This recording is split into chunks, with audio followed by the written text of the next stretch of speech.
Assalamu alaykum wa rahmatullahi wa barakatuh. Ce deuxième jour du Ramadan n'est pas un simple chiffre ajouté au calendrier. Il n'est pas une continuité automatique du premier jour. Il est une épreuve subtile, une épreuve silencieuse. Hier, l'émotion était forte. Hier, ton cœur vibrait au premier adhan du Maghrib, à la première prière de Taraweeh, à la première soif supportée pour Allah. Hier, tu as ressenti cette fierté intérieure. Je jeûne pour mon Seigneur. Mais aujourd'hui, l'émotion est plus calme, plus discrète. Et c'est précisément là que se cache le test. Le deuxième jour ne teste pas ton enthousiasme. Il teste ta constance. Il teste ton tawhid. Il teste la pureté réelle de ton intention. Car il est facile d'être porté par l'élan collectif, par l'ambiance, par la motivation générale. Mais lorsque l'âme commence à se stabiliser, lorsque la routine s'installe, alors la question devient plus profonde. Pour qui je jeûne réellement? Ce deuxième jour est une confirmation invisible. Une confirmation que ton jeûne n'était pas un simple élan émotionnel, mais un acte d'adoration sincère destiné uniquement à Allah. Le premier jour peut être nourri par l'excitation. Le deuxième jour, lui, est nourri par la conviction. Il sépare doucement ceux qui aiment Ramadan pour l'ambiance et ceux qui aiment Allah pour lui-même. Et peut-être que tu ne t'es même pas posé cette question. Peut-être que tu avances sans t'arrêter, sans examiner ton intention. Pourtant, c'est ici que tout commence. Le jeûne n'est pas seulement l'abandon de la nourriture et de l'eau, il est l'abandon des regards des créatures pour rechercher uniquement le regard du Créateur. Avant le Fajr, il existe un moment que beaucoup traversent sans le comprendre. Un moment où le silence est plus dense, où le monde dort, où les distractions sont faibles, où ton âme est plus vulnérable. C'est un moment suspendu. Un moment où les invocations montent vers le ciel avec une douceur particulière. Un moment où Allah appelle ses serviteurs d'une manière qui convient à sa majesté, les invitant à demander, à implorer, à revenir. Et toi, dans ce deuxième jour du Ramadan, tu es encore en vie. Tu as encore cette opportunité. Beaucoup avaient prévu de vivre ce Ramadan. Beaucoup avaient des projets spirituels. Beaucoup ne sont plus là. Toi, tu respires encore. Ton cœur bat encore. Ta langue peut encore invoquer. Alors je t'invite à répéter cette prière 11 fois avant le Fajr. Pas mécaniquement, pas rapidement, pas comme une formule, mais comme une confession, comme un retour, comme une reconnaissance de ta faiblesse face à la grandeur d'Allah. Lorsque tu dis « Allahumma innaka afuwun tuhibbul afwa fa'fu anni », ne laisse pas ces mots traverser tes lèvres sans traverser ton cœur. Ressens le poids de tes erreurs. Ressens le besoin du pardon. Ressens la dépendance totale que tu as envers ton Seigneur. Car le tawhid ne se limite pas à dire qu'Allah est unique. Le tawhid, c'est reconnaître que sans son pardon, tu n'es rien. Sans sa miséricorde, tu es perdu. Sans sa guidance, tu t'égares. Et peut-être que ce deuxième jour est justement l'occasion d'un réalignement. Peut-être que ton intention d'hier était sincère, mais qu'elle a déjà commencé à être distraite par la fatigue, par les réseaux, par les conversations inutiles. Le Ramadan ne transforme pas les cœurs automatiquement. Il révèle ce qu'il y a déjà à l'intérieur. Si ton cœur cherche Allah, Ramadan l'élèvera. Si ton cœur cherche autre chose, Ramadan passera comme un simple mois. Reste avec moi jusqu'à la fin de cette vidéo, car une surprise t'attend. Une surprise qui pourrait transformer ta manière de vivre non seulement ce deuxième jour, mais tout ton Ramadan.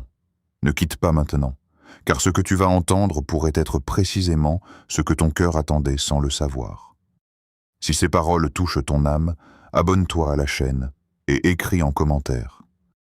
Ya Allah purifie mon intention. Que ce soit un engagement public entre toi et ton Seigneur. Partage cette vidéo avec quelqu'un qui vit peut-être ce ramadan sans comprendre la profondeur de ce deuxième jour. Parfois, un simple rappel peut réveiller un cœur endormi. Maintenant, ferme les yeux un instant. Imagine-toi avant le fajr, le silence, l'obscurité, ton tapis de prière, ta voix basse. Et cette invocation répétée 11 fois, lentement, avec conscience. Peut-être que ce sera le moment où ton cœur se fissurera. Peut-être que ce sera le moment où une larme coulera. Peut-être que ce sera le moment où Allah regardera ton cœur et verra une sincérité que personne d'autre ne voit. Ce deuxième jour n'est pas un simple jour de plus. C'est une porte discrète, une porte que beaucoup traverseront sans la remarquer. Mais toi, tu peux décider de l'ouvrir avec ton cœur. Le deuxième jour, le jour de la vérité. Le premier jour du Ramadan ressemble souvent à une renaissance collective. Les mosquées sont pleines, les cœurs vibrent, les intentions sont proclamées avec force. Les langues répètent des invocations avec enthousiasme. L'âme se sent légère, presque héroïque. On se dit, cette année sera différente. On fait des promesses intérieures. On imagine déjà la transformation. Mais le premier jour porte encore l'énergie de la nouveauté. Il est porté par l'élan. Il est porté par l'émotion. Le deuxième jour, lui, est silencieux, plus discret, moins spectaculaire. Il ne vient pas avec la même intensité émotionnelle.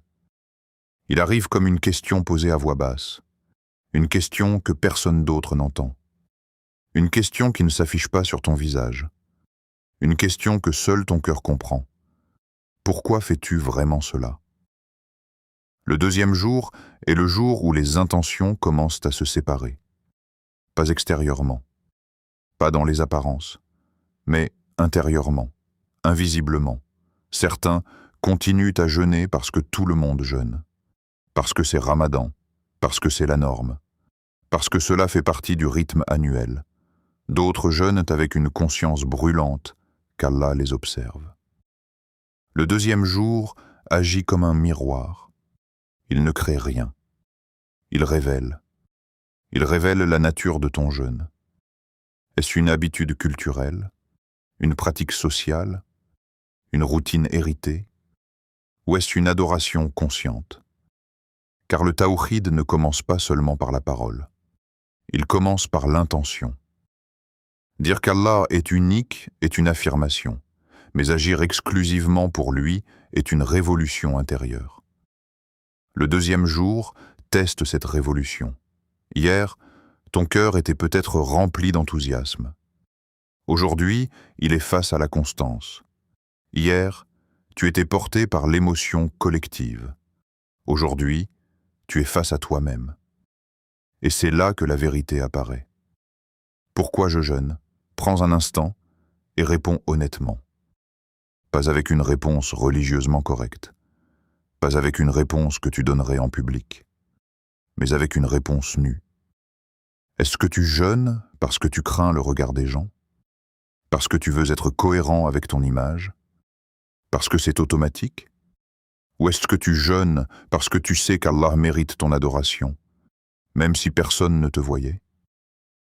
Le deuxième jour enlève l'excitation pour laisser place à la sincérité. Et la sincérité n'est pas bruyante.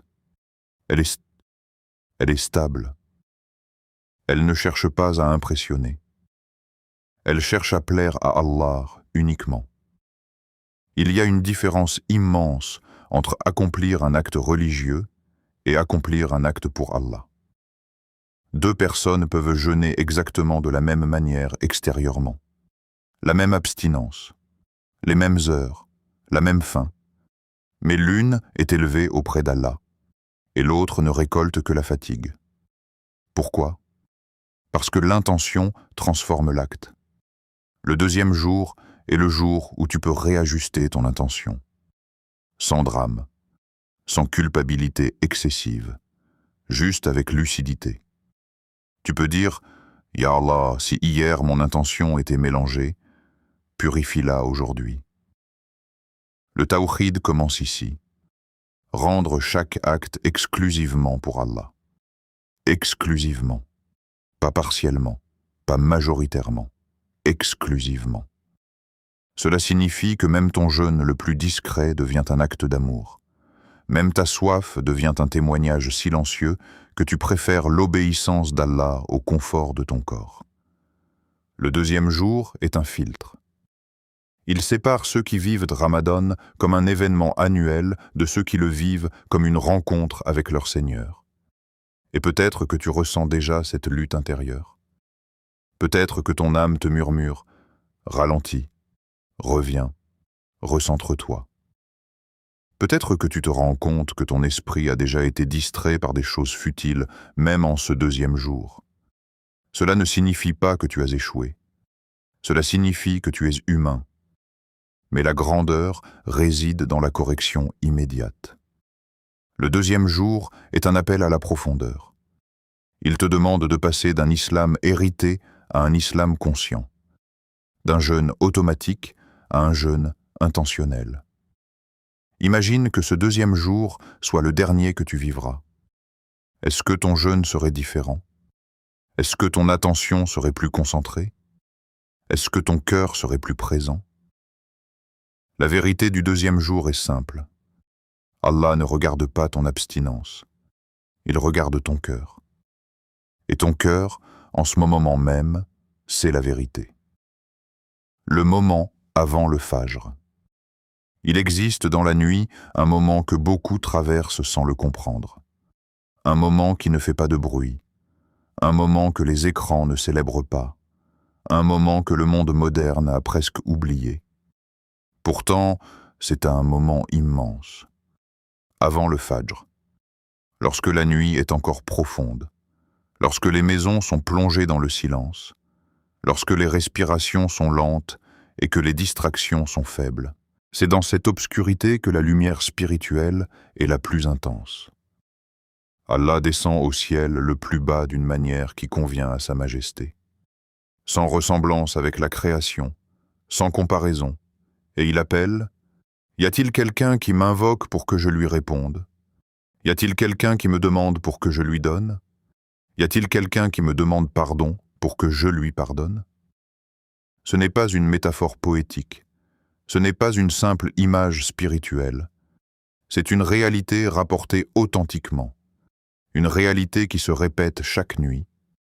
Et toi, en ce deuxième jour du Ramadan, tu es invité. Ce moment n'est pas ordinaire. Il est différent des autres instants. Il est chargé d'une proximité particulière. La nuit diminue les illusions. Elle affaiblit l'orgueil. Elle rend l'être humain plus vulnérable, plus sincère. Dans la lumière du jour, il est facile de prétendre. Dans le silence de la nuit, il est difficile de mentir à Allah. Avant le Fajr, ton cœur est plus exposé. Tes pensées sont plus claires. Tes regrets sont plus présents. Tes espoirs sont plus intenses. C'est une porte ouverte. Une porte que beaucoup ne franchissent pas parce qu'ils dorment, parce qu'ils sont distraits, parce qu'ils sous-estiment la valeur de ces minutes. Mais toi, en ce deuxième jour, tu peux décider d'être parmi ceux qui répondent à l'appel. Imagine-toi te lever alors que tout le monde dort, pas pour impressionner, pas pour raconter, mais parce que tu as entendu intérieurement cet appel. Y a-t-il quelqu'un? Et tu réponds, me voici, ya Rab. Ce moment transforme la relation entre le serviteur et son Seigneur. Ce n'est plus une adoration publique. Ce n'est plus un acte visible. C'est un dialogue intime. Avant le Fajr, tu es seul. Mais tu n'es jamais aussi proche. Beaucoup vivront ce Ramadan sans goûter à ce moment. Beaucoup jeûneront toute la journée sans connaître la douceur d'une invocation nocturne. Beaucoup attendront Laylat al-Qadr alors qu'ils négligent chaque nuit une opportunité immense. Le deuxième jour est peut-être le moment parfait pour instaurer cette habitude. Pas demain, pas plus tard. Aujourd'hui, ces minutes avant le Fajr peuvent devenir le secret de ton Ramadan. Le secret que personne ne connaît. le secret qui alimente ton jeûne, le secret qui purifie ton intention. Lorsque tu lèves tes mains dans l'obscurité, tu reconnais implicitement que personne d'autre ne peut répondre à tes besoins, ni ton travail, ni tes relations, ni tes capacités. Seulement Allah. C'est cela le tawhid vécu. Ce moment avant le fajr n'est pas seulement une opportunité, c'est une sélection divine. Car tout le monde entend l'appel, mais seuls certains répondent. Et peut-être que ce deuxième jour est celui où tu décides de faire partie de ceux qui répondent. La prière à répéter 11 fois. Répète 11 fois avec présence. Allahumma innaka afuwun tuhibbul afwa fafu anni. Cette invocation n'est pas une simple phrase que l'on récite machinalement. Ce n'est pas une formule religieuse que l'on répète pour se rassurer spirituellement. C'est une clé immense. Une clé qui ouvre une porte que beaucoup négligent pendant Ramadan. Lorsque tu prononces Allahumma, tu appelles Allah par son nom suprême, tu t'adresses directement à lui, sans intermédiaire, sans barrière, sans détour. Tu reconnais que lui seul peut répondre. Tu reconnais que lui seul peut t'effacer. Puis tu dis Innaka afuwun. Tu es pardonneur. Le nom Al-Afou est profond. Il ne signifie pas seulement qu'Allah pardonne, il signifie qu'il efface complètement. Il ne laisse aucune trace. Il ne garde aucune cicatrice. Il ne conserve aucun dossier caché. Lorsqu'il pardonne, c'est comme si le péché n'avait jamais existé. Et toi, avec ton cœur rempli d'erreurs visibles et invisibles, tu demandes à celui qui efface totalement. Puis tu ajoutes « Tuhibul afwa ». Tu aimes le pardon. Réfléchis à cela. Allah n'est pas simplement pardonneur. Il aime pardonner. Il aime effacer les fautes de ses serviteurs lorsqu'ils reviennent à lui sincèrement. Cela signifie que ton retour n'est pas une gêne pour lui. Ta repentance n'est pas un poids. Ton invocation n'est pas dérangeante. Au contraire, elle est aimée. Comprendre cela change complètement ta manière d'invoquer. Beaucoup demandent pardon avec une sensation de honte paralysante, comme s'il dérangeait, mais cette invocation te rappelle qu'Allah aime pardonner. Il aime voir son serviteur revenir. Il aime entendre une voix brisée lui dire « Fafu Ani » pardonne-moi, efface-moi, nettoie-moi. Pourquoi cette prière particulièrement en ce deuxième jour du Ramadan? Parce que Ramadan n'est pas seulement une discipline physique. Ce n'est pas une performance d'endurance. Ce n'est pas un défi corporel. C'est une purification intérieure. Et la purification commence par l'effacement. Tu ne peux pas remplir un cœur encombré sans d'abord le nettoyer. Tu ne peux pas espérer la proximité sans retirer les couches de négligence accumulées pendant des mois. Cette invocation agit comme une pluie sur une terre sèche. Elle ramollit la dureté. Elle ouvre les fissures. Elle prépare le terrain. Peut-être que tu portes des péchés que personne ne connaît. Peut-être que tu portes des regrets silencieux. Peut-être que tu as des fautes répétées qui t'ont épuisé moralement. Cette invocation est une libération. Elle te rappelle que la porte n'est jamais fermée tant que ton âme est encore dans ton corps. Elle te rappelle que la miséricorde d'Allah est plus vaste que tes erreurs. Mais attention, cela ne signifie pas banaliser le péché. Cela signifie reconnaître ta faiblesse tout en reconnaissant la grandeur d'Allah. C'est cela l'équilibre du tawhid. Tu ne désespères pas, mais tu ne te sens pas en sécurité non plus. Tu restes entre crainte et espoir. Lorsque tu répètes cette invocation 11 fois, ne laisse pas les mots passer rapidement. Laisse-les descendre. Visualise tes erreurs.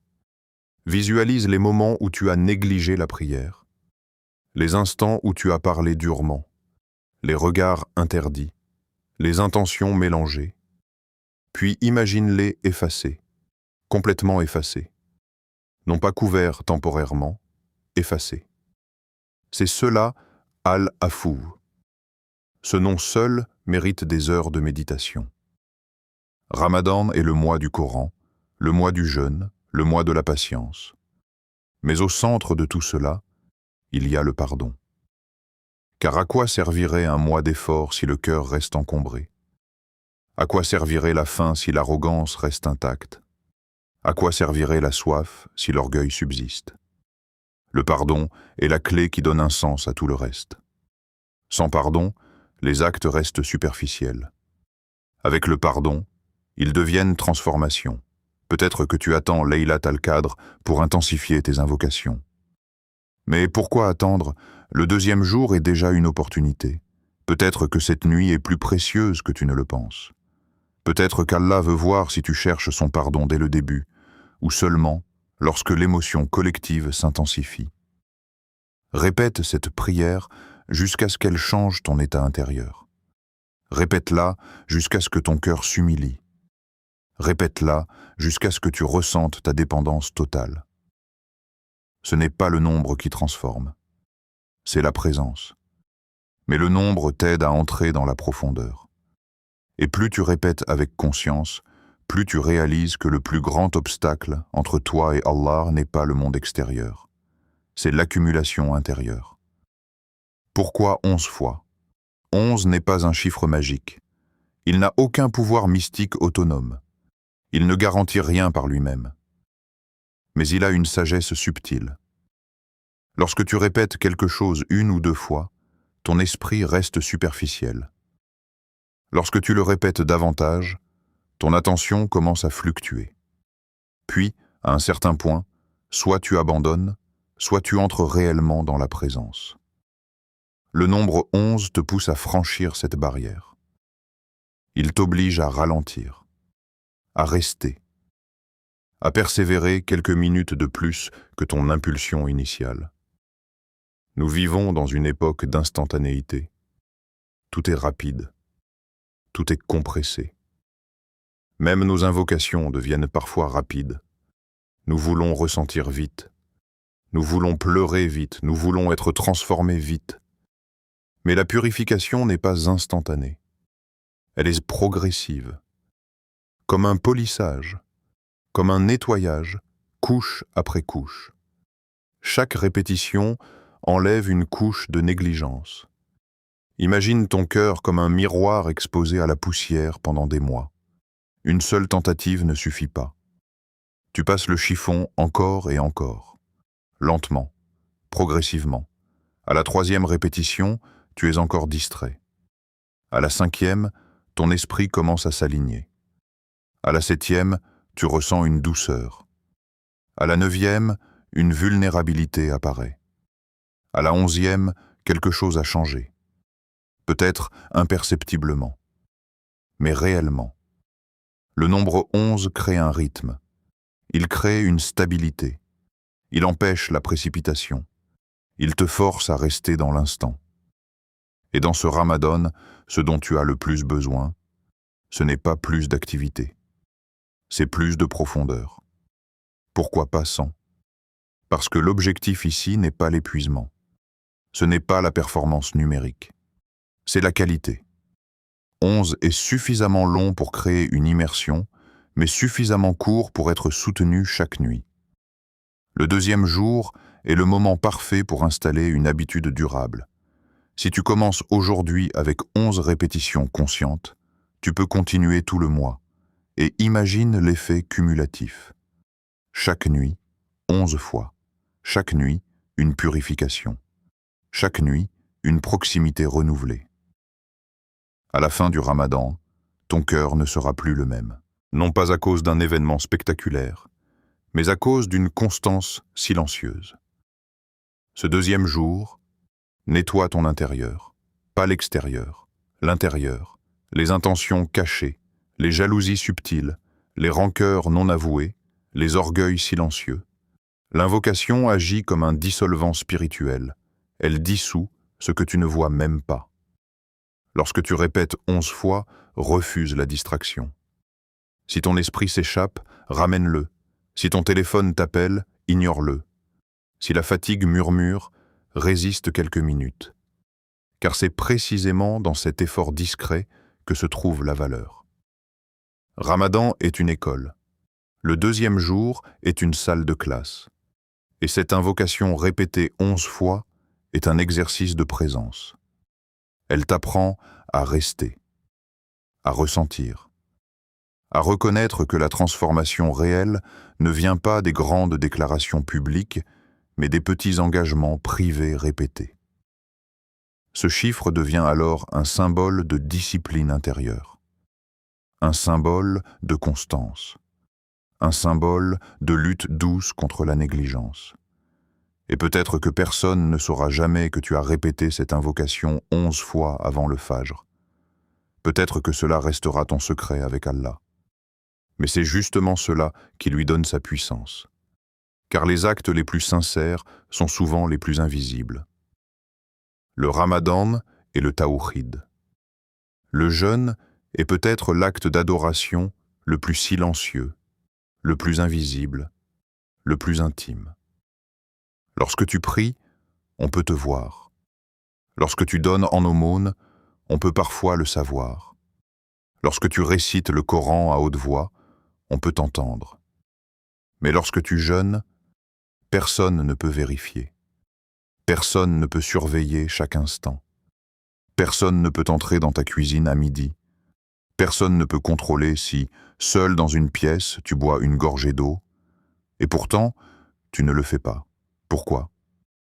Cette question est centrale. Pourquoi tu ne bois pas en secret? Pourquoi tu résistes, même lorsque personne ne te regarde? Parce que tu sais qu'Allah voit.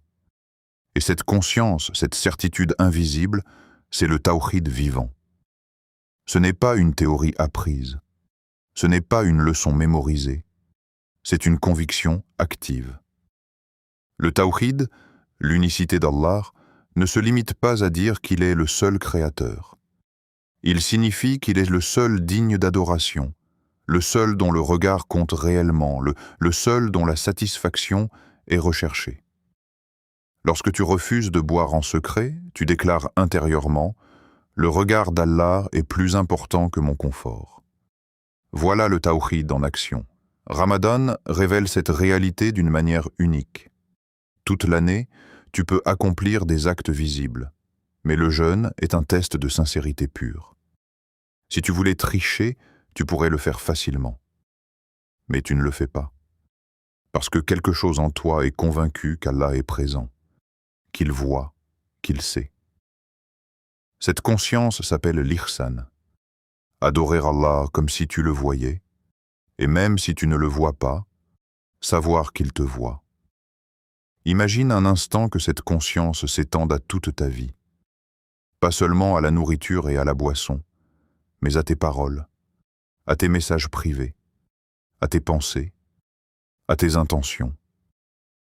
Si tu vivais avec cette certitude constante qu'Allah te voit, combien de choses changeraient? Combien de décisions seraient différentes? Combien de péchés seraient abandonnés?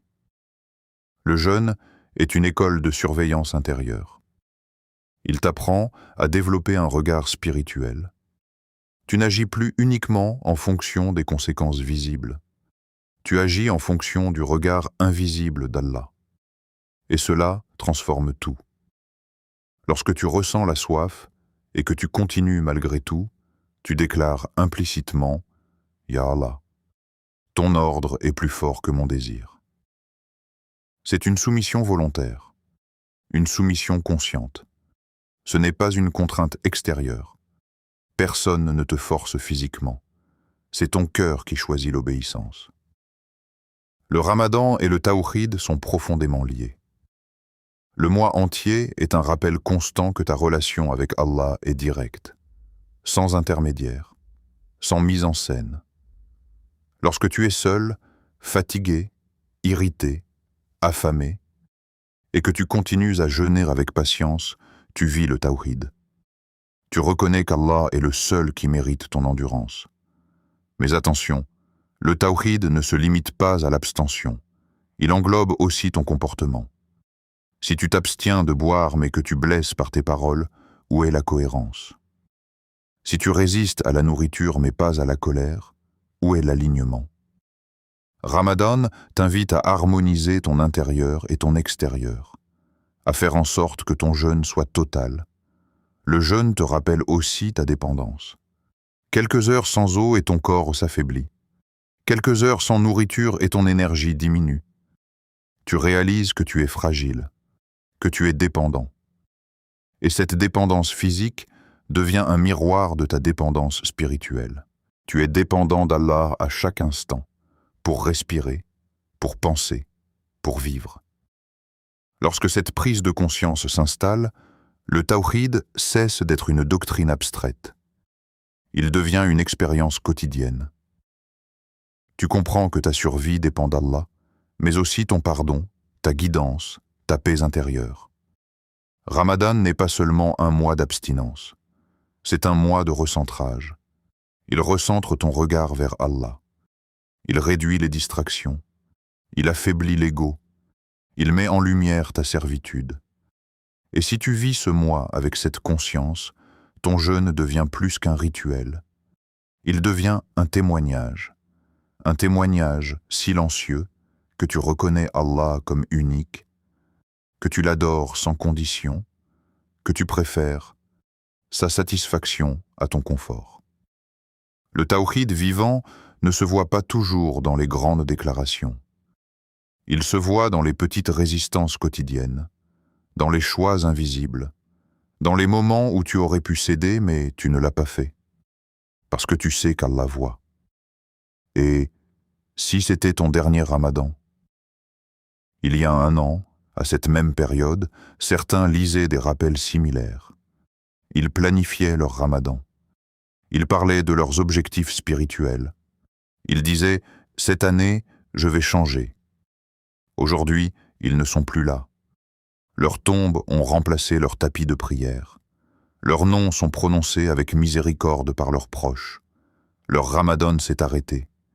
Et toi, tu es encore ici. As-tu déjà réfléchi sérieusement à la possibilité que ce soit ton dernier Ramadan? Pas comme une pensée dramatique passagère, mais comme une réalité plausible. La mort n'est pas liée à l'âge. Elle ne prévient pas. Elle ne négocie pas. Elle ne retarde pas. Elle vient lorsque son moment est décrété. Ce 2e jour pourrait être ton dernier 2e jour. Cette nuit pourrait être la dernière nuit où tu entends l'adhan du Fajr. Cette soif pourrait être la dernière que tu ressens pour Allah. Si tu savais avec certitude que c'était ton dernier Ramadan, comment le vivrais-tu? Serais-tu plus concentré, plus sincère, plus détaché des distractions? Abandonnerais-tu certaines habitudes immédiatement? Demanderais-tu pardon avec plus d'intensité? La conscience de la fin change la qualité de l'instant. Lorsque quelque chose est limité, il devient précieux. Ramadan est déjà limité, mais ta vie l'est encore plus. Ne laisse pas ce mois passer comme les autres. Ne le transforme pas en routine. Ne le réduis pas à un calendrier alimentaire. Fais-en un point de bascule, un tournant, un avant et un après. Un point de bascule signifie une décision claire. Une décision qui marque une rupture avec certaines négligences. Peut-être que ce Ramadan sera celui où tu stabilises ta prière définitivement. Peut-être qu'il sera celui où tu abandonnes un péché que tu traînes depuis des années. Peut-être qu'il sera celui où tu répares une relation brisée. Imagine que tu rencontres Allah après ce Ramadan. Quelle version de toi voudrais-tu lui présenter? La version distraite ou la version transformée? La mort rend tout urgent. Mais Ramadan rend la transformation possible. C'est une combinaison rare. Conscience de la fin et opportunité de purification.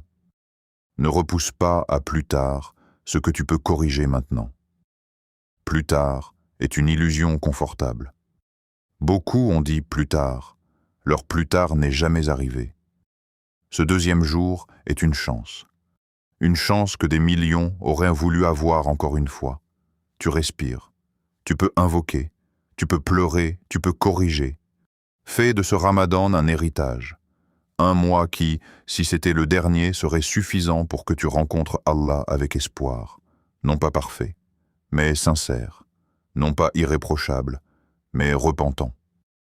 Peut-être que ce sera ton dernier Ramadan, peut-être pas. Mais vivre comme si c'était le dernier donne à chaque instant une intensité particulière, une sincérité profonde, une urgence douce. Et si ce deuxième jour était celui où tout commence réellement, ce qu'Allah peut changer. En toi, il y a des transformations qui ne font pas de bruit, des changements qui ne s'annoncent pas avec éclat, des révolutions intérieures que personne ne remarque, sauf toi. Et parfois, même toi, tu ne réalises leur profondeur qu'après coup.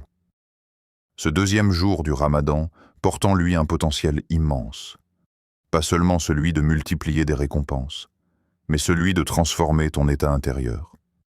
Si tu es sincère, Allah peut changer des choses en toi que tu pensais figées depuis des années. Peut-être que tu vis avec une angoisse silencieuse, une inquiétude que tu n'arrives pas à expliquer, une pression constante, un poids sur la poitrine. Tu avances, tu souris parfois, tu fonctionnes, mais au fond, quelque chose est instable. Sache qu'Allah peut enlever cette angoisse, pas toujours en changeant immédiatement ta situation extérieure, mais en modifiant ton cœur, en déposant en toi une confiance nouvelle, une certitude que ce qui est écrit est parfait, une sérénité qui dépasse les circonstances. Il suffit parfois d'une invocation sincère dans la nuit pour qu'un cœur agité devienne apaisé. Peut-être qu'il y a une relation brisée dans ta vie, une distance, un conflit, une parole qui a laissé une blessure. Et tu penses que c'est irréparable. Mais Allah est celui qui réunit les cœurs. Il est celui qui incline les âmes. Une invocation sincère peut ouvrir une porte inattendue, peut inspirer une douceur dans ton ton, peut ramollir l'orgueil, peut transformer une rancœur en pardon. La transformation ne commence pas toujours par l'autre. Elle commence souvent par toi, par une intention purifiée, par une humilité retrouvée. Peut-être que tu lis le Coran sans vraiment le ressentir. Peut-être que tu aimerais pleurer en l'écoutant, mais ton cœur reste sec. Allah peut te rapprocher de son livre d'une manière que tu n'as jamais connue. Il peut faire descendre sur toi une compréhension nouvelle, une lumière différente, un verset qui te touche comme jamais auparavant. Mais cela commence par une demande sincère. Ya Allah, ouvre mon cœur à ta parole. Ramadan est le mois du Coran, mais tous ne goûtent pas la même proximité. La différence se trouve dans la sincérité. Il y a aussi des intentions cachées que seul Allah connaît, des mélanges subtils, des désirs de reconnaissance, des petites traces d'orgueil. Nous sommes tous vulnérables à cela. Mais Allah peut purifier ces intentions. Il peut t'aider à aimer l'adoration pour lui seul, à chercher son regard uniquement, à ne plus dépendre de l'approbation humaine. Cette purification intérieure est l'un des plus grands changements qu'il peut opérer en toi. Et puis, il y a cette paix, une paix que tu n'as peut-être jamais connue. Une paix qui ne dépend pas d'un salaire, d'une réussite, d'une relation, d'une stabilité matérielle. Une paix qui vient de la proximité. Lorsque le cœur est aligné avec son Créateur, même les tempêtes extérieures deviennent supportables. Cette paix est un cadeau, un don, mais elle s'obtient par la sincérité. Tout commence par une invocation sincère. Pas une invocation distraite, pas une invocation rapide, mais une invocation où ton cœur est présent, où tu reconnais ta faiblesse, où tu admets ton besoin, où tu te tiens devant Allah sans masque. La sincérité est magnétique. Elle attire la miséricorde. Elle attire la transformation. Peut-être que tu cherches un changement spectaculaire. Mais Allah transforme souvent progressivement, doucement, profondément. Une habitude abandonnée, une prière stabilisée, une larme versée, une intention corrigée. Et soudain, des mois plus tard, tu réalises que tu n'es plus la même personne. Ce deuxième jour peut être le point de départ, pas par la quantité d'actes, mais par la qualité de ton retour vers Allah. Si tu es sincère, Allah peut changer ce que tu pensais immuable. Il peut réparer ce que tu pensais brisé. Il peut illuminer ce que tu pensais obscur. Mais sois honnête avec toi-même. Es-tu prêt à ce changement? Es-tu prêt à abandonner ce qui te retient? Es-tu prêt à laisser Allah transformer ton cœur, même si cela implique de lâcher certaines attaches? La transformation commence dans le secret, dans une invocation murmurée, dans une larme discrète, dans une reconnaissance humble. Ya Allah, je ne peux pas me changer sans toi. Ô Allah, maître de ce Ramadan, maître de nos cœurs, toi qui connais nos pensées avant même que nous les formulions, toi qui vois nos luttes intérieures, toi qui sais nos faiblesses cachées, nous nous tenons devant toi avec humilité. Purifie nos intentions. Si nos actes sont mélangés, clarifie-les. Si nos cœurs sont distraits, recentre-les. Si notre jeûne est superficiel, approfondis-le, fais que chaque heure passée sans nourriture soit une élévation auprès de toi. Fais que chaque soif soit un témoignage de notre amour pour toi. Pardonne nos péchés apparents et cachés, ceux que nous regrettons et ceux que nous avons oubliés, ceux que nous avons commis en public et ceux que nous avons commis dans le secret. Efface-les complètement, Ya Afou, ne laisse aucune trace. Accorde-nous un cœur sincère, un cœur qui t'aime plus que tout, un cœur qui te craint avec équilibre, un cœur qui place sa confiance en toi seul. Ne fais pas de ce Ramadan un témoin contre nous, mais un témoin en notre faveur le jour où nous nous tiendrons devant toi. Ya Allah, accepte de nous ce deuxième jour comme si c'était le dernier. Si c'est notre dernier Ramadan, fais qu'il soit le meilleur que nous ayons vécu. Si tu nous accordes d'autres années, fais que ce mois soit un point de transformation durable. Accorde la paix à nos cœurs, répare nos relations, guide nos pas, raffermis notre constance, et fais que nous te rencontrions avec un cœur apaisé. Amen. Ce deuxième jour du Ramadan n'est pas un simple chiffre inscrit sur un calendrier. Il n'est pas une répétition mécanique du premier. Il est une opportunité réelle, une opportunité de correction, une opportunité de purification, une opportunité de tawhid sincère. Tu peux choisir de le vivre distraitement, ou tu peux choisir de le vivre consciemment. La différence ne se verra peut-être pas extérieurement, mais intérieurement, elle sera immense. Ne laisse pas cette nuit passer sans invoquer. Ne laisse pas ce moment avant le fajr être gaspillé. Ne laisse pas cette chance glisser entre tes doigts. Si ce rappel a touché ton cœur, écris en commentaire « Ya Allah, purifie mon cœur ». Que ce soit un engagement sincère entre toi et ton Seigneur. Abonne-toi à Voix du Tawhid si tu veux faire partie de ceux qui recherchent une parole qui élève l'âme plutôt qu'un bruit qui distrait. Active la cloche pour ne manquer aucun rappel bénéfique. Et partage cette vidéo avec quelqu'un qui veut vivre un Ramadan sincère. Et souviens-toi toujours de cette parole du Coran.